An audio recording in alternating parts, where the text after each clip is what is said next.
My mom heard that I was making money, so she appeared with my spoiled brother and drove me crazy, demanding that I give her. My name is Julia Foster, and at 32, I've established a life that I'm proud of. I am a data analyst in Orlando, Florida, working my way up at a leading tech firm, making more than ever I imagined. It's a long way from my childhood when my life fell apart at age 9. My mom left me and my dad after their divorce, so we struggled to get by. I struggled, fought for every chance, and figured I'd left all that behind. But then, on an autumn evening, everything changed. A knock on the door of my apartment sent my past flying back at me. My mother had somehow discovered how much I was making, and she appeared with my spoiled half-brother, insisting I turn over a fortune. Their statements stung like a punch, brazen, shameless, and dripping with arrogance. It wasn't about money, it was a betrayal that hurt deeply. How far would they push to take what they needed? And what were they not telling me? I was about to learn, and it would challenge all that I believed about family. If you have ever experienced a family betrayal, leave a comment below and tell me your story. It means a lot to hear from you. Remember to hit the subscribe button for more real-life drama. My mom never thought she would find me due to the amount of money I earn. Growing up in Ohio, my life was turned upside down at the age of 9. My mom, Marie Stone, left my dad, David Foster, and me after their marriage ended in failure. She'd become withdrawn, always preoccupied, until one night, she took a suitcase and left without saying anything. Dad later explained to me that she had fallen in love with another man, one who'd promised her a better life. The divorce was quick, leaving us with a small house and a mountain of bills. Mom didn't just leave, she vanished, starting a new life across the state. Years later, I learned she had my half-brother, Caleb Grant, with her new husband. She never called, never visited, only sent a yearly birthday card with a few cold words that stung more than they comforted. Dad poured everything into keeping us afloat. He owned a tiny diner, a greasy spoon, serving breakfast and burgers, working from dawn to midnight. He'd toss pancakes, clean counters, and ring up customers, his hands calloused from round-the-clock work. The diner just broke even some days bringing home less than $50 after expenses. Rent was usually late, and the fridge was usually bare. Dad suppressed his anxiety, but I caught glimpses in his slouching shoulders, the way he'd sigh over unpaid bills. He'd return home late, still taking a moment to inquire about my day, his warm voice in contrast with the tension. I was 13 and couldn't bear seeing him do it all on his own. I began babysitting for neighbors, up late watching the children so they could study by flashlight. Soon I took on more, stocking shelves at a corner store, cleaning houses after school, even delivering newspapers before dawn. Every dollar I earned went to Dad for groceries or the electric bill. He'd argue, saying I should be a kid, not a breadwinner, but I insisted. It was my way of fighting back against the void Mom left.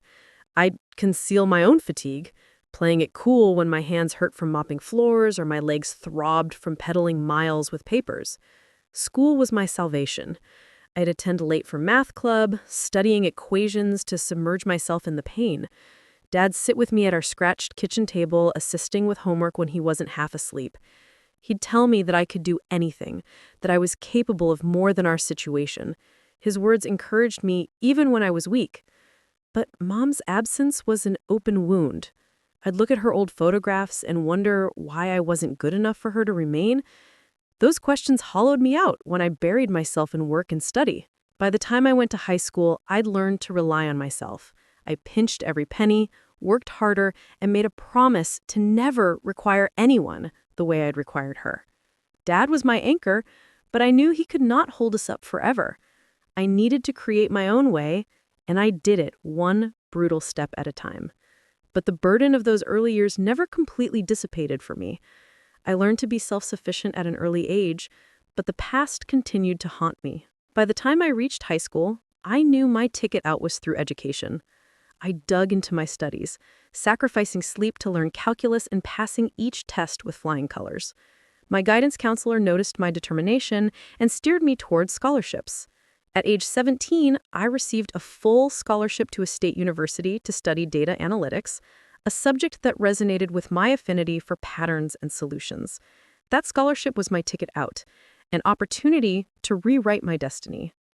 But even with my tuition paid, I was responsible for everything else. Books, rent, meals.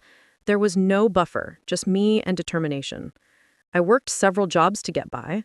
I waited tables at a campus cafe, avoiding spilled coffee while learning code snippets by heart.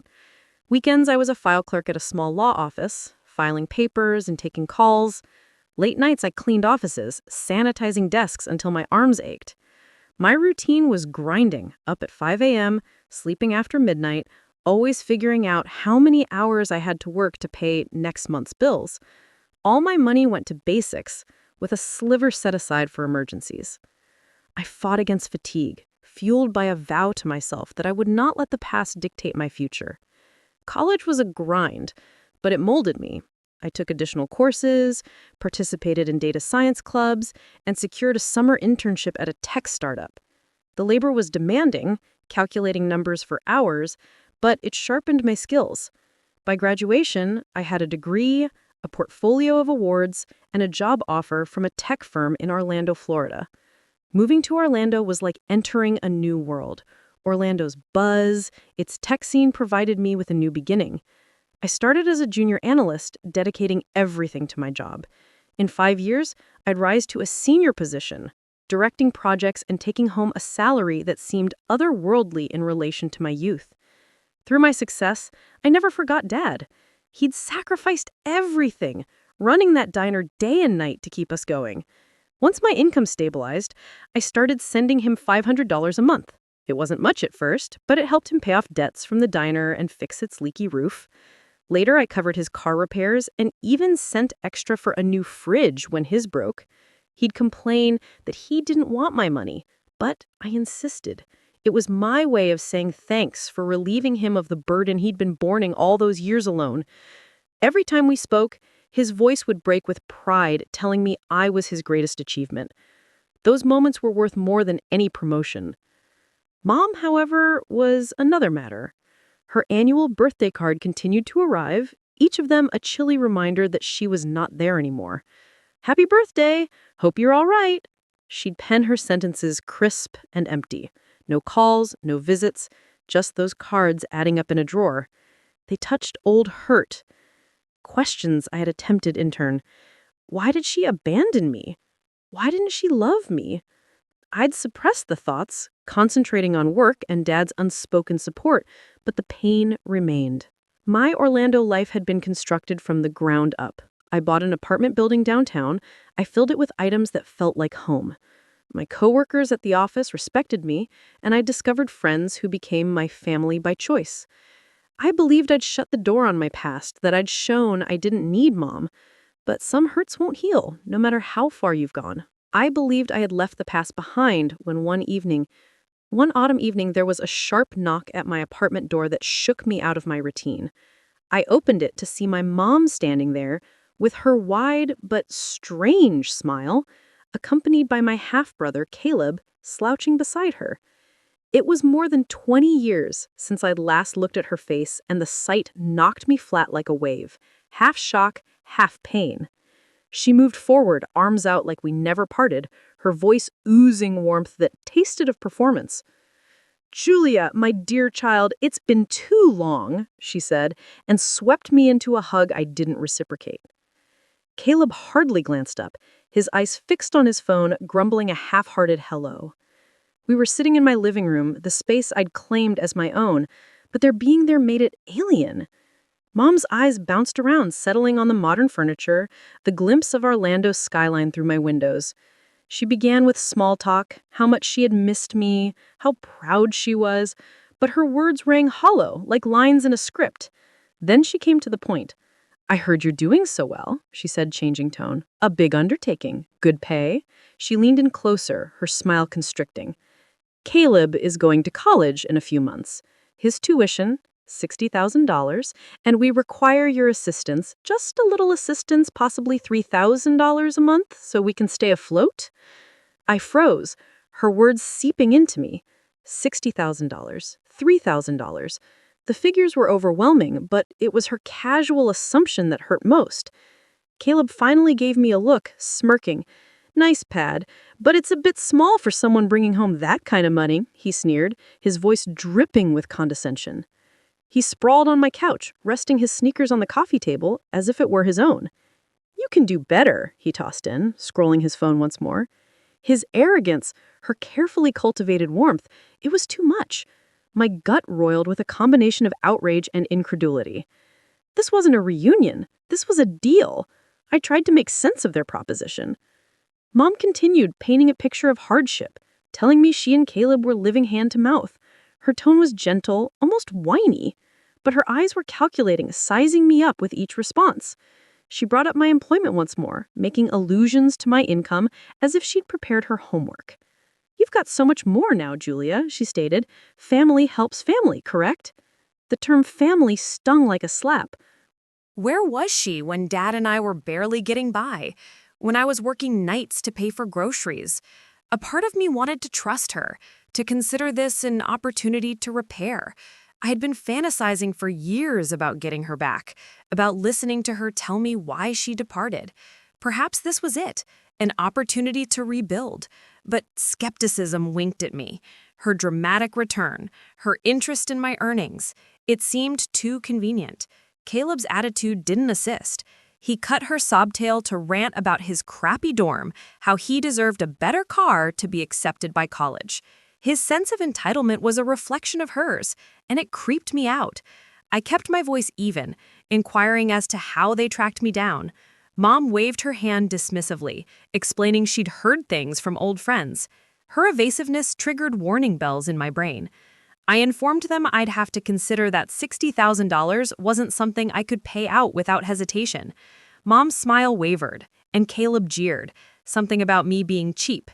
They departed shortly after, Mom with a promise to call, her hug lingering an ounce too long. I closed the door, my heart racing, torn between rage and a spark of hope. I despised myself for feeling. The following morning, I received a text from my mom. I promised Mom and Caleb that I would meet them at a popular Orlando cafe in the hopes of receiving enlightenment following their visit to my apartment.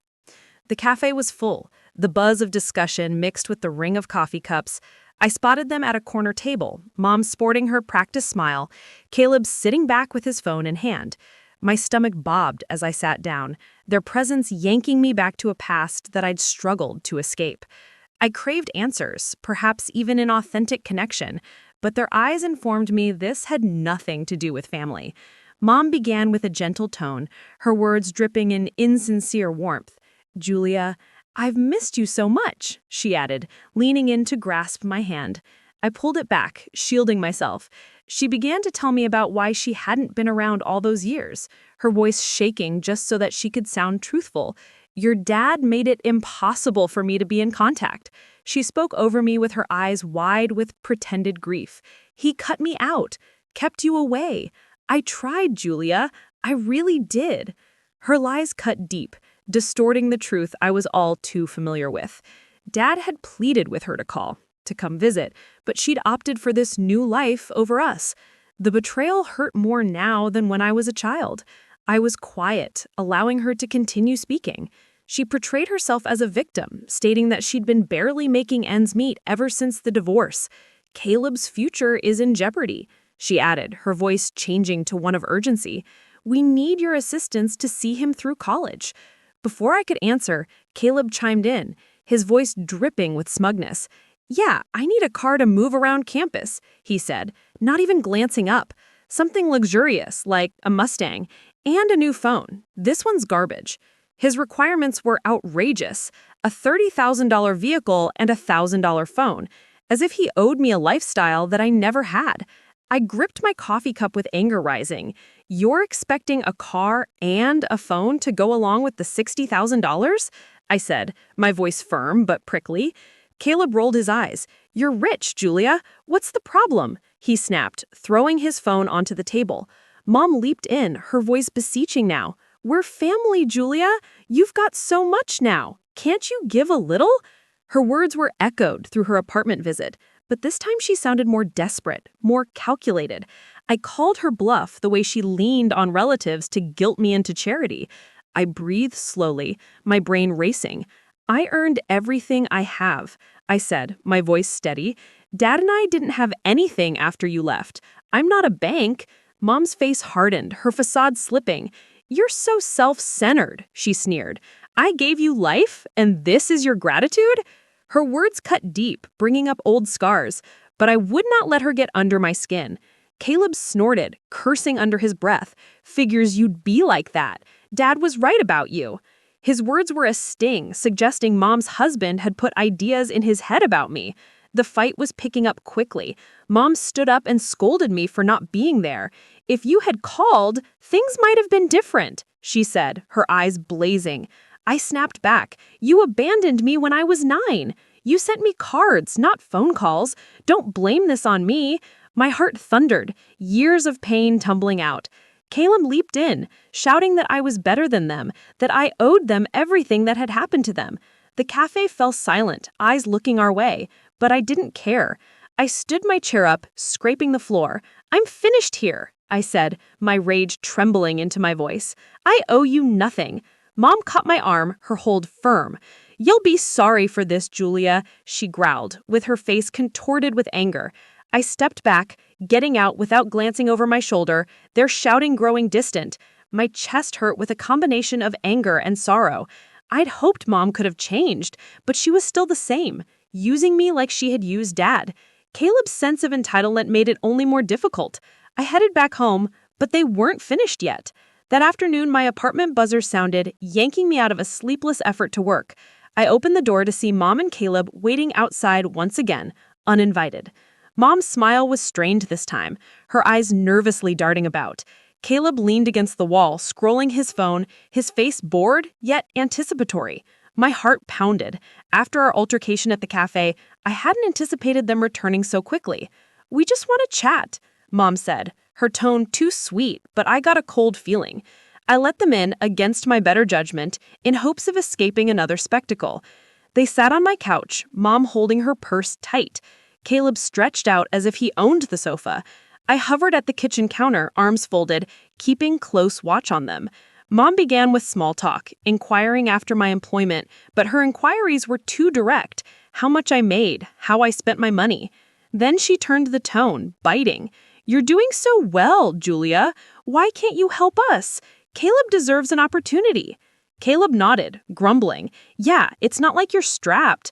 Their persistence felt like a trap, and I kept my responses evasive, my discomfort rising.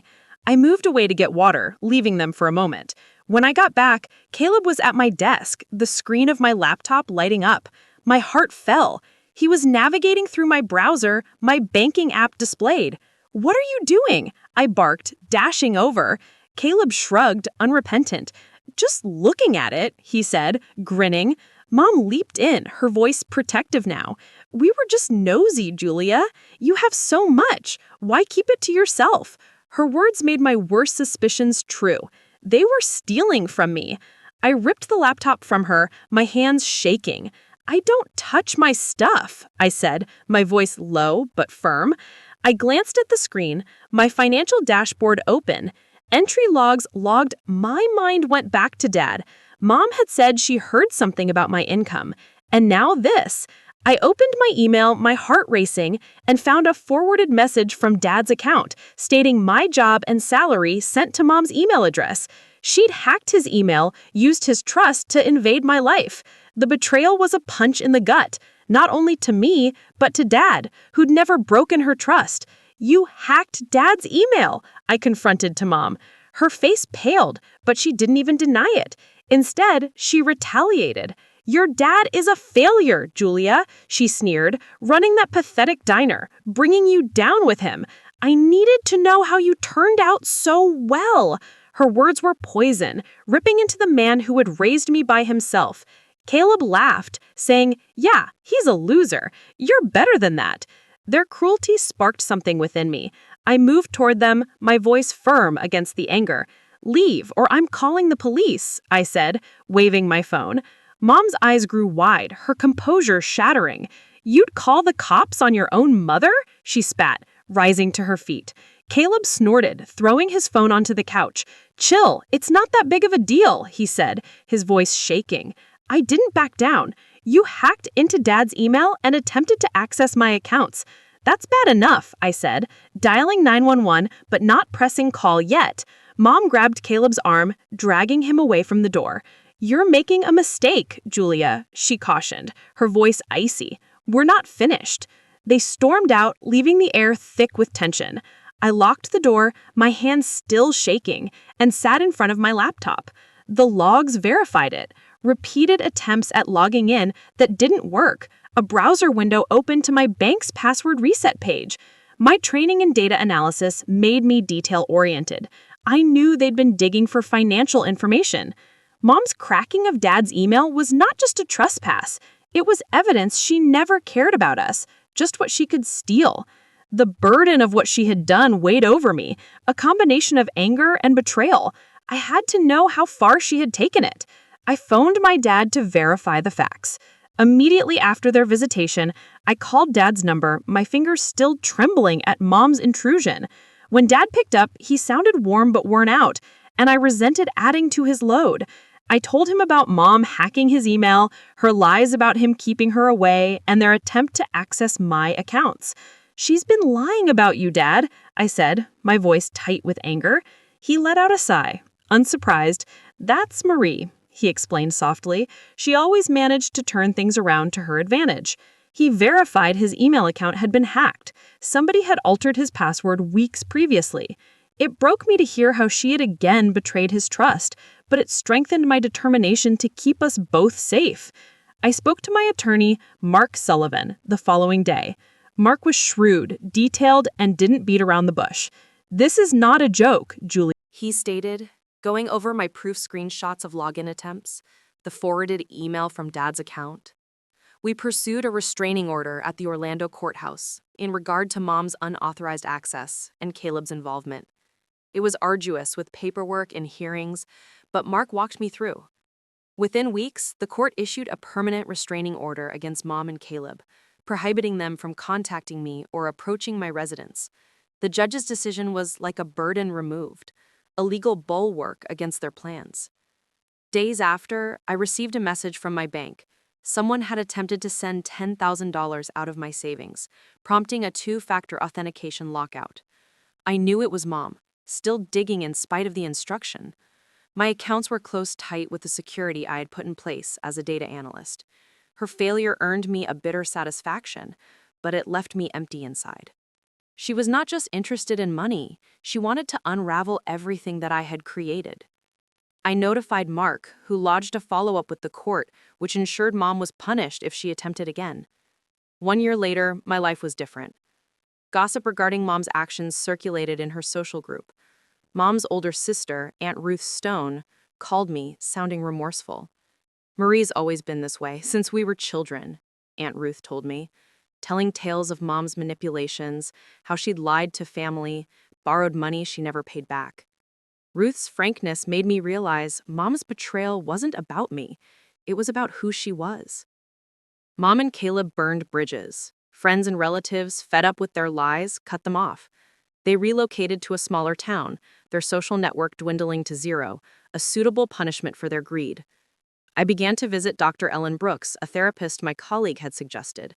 Dr. Brooks was kind, and she helped me sort out the abandonment trauma of Mom and her recent behavior. You've held on to her decisions for too long, she told me during one session, her tone even but strong. Through months of therapy, I was able to release the guilt that had been weighing on me for not being good enough for Mom. I came to understand her lack was her loss, not mine. Those sessions cleared my head, a path to recovery without allowing her to define me. Motivated by my experience, I created a small charity in Orlando, directing some of my earnings to aid children of poor families. The fund provided scholarships and mentorship items I'd long desired as a child. Deploying it was like paying back the girl I'd been struggling with in Ohio. My social worker friend Kara assisted me in setting it up. Her energy was contagious. Na, another analyst, did the website design, and Ryan, my neighbor, was where he sprang the word to his network in his community. Their assistance made me realize I didn't have to be alone. It was through it all that Dad was my rock. I frequently invited him to stay in my apartment, seeing the joy in him as he lit up at the life I had created. Friends Kara, Nina, Ryan were my adopted family, individuals who arrived without hoping for anything in return. They basked in my triumphs, listened when I stumbled, and reminded me of what love felt like. One night, having dinner with them, I came to understand something I had learned. I had Dad, and that was sufficient. Family isn't blood. It's the individuals who pick you, who esteem you, who remain. To anyone listening to my narrative, thanks for being there. I hope it makes you realize that family is what you create, not what you are born with. Pick people who raise you up, who appreciate your value. I'd love to hear your feedback. What does family mean to you? Let me know below and subscribe to this channel for more stories like mine.